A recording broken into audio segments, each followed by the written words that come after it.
Do you know your Samsung Galaxy S25 Ultra can automatically flag large files that take up a lot of storage? You can adjust what counts as a large file using device care.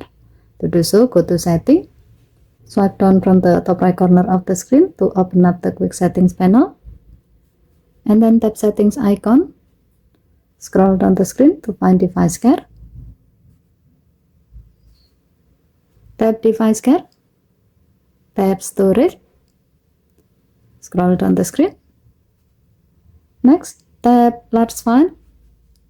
Tap the three dots at the top right. Then tap Large File Size. Now pick a size from the available option. For example, if you often download high-resolution videos, you might set the threshold to 100 MB. That way, your phone will only highlight files larger than that, making it easier to focus on truly space-hogging files.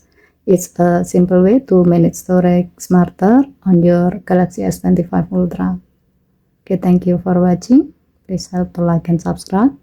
Have a nice day.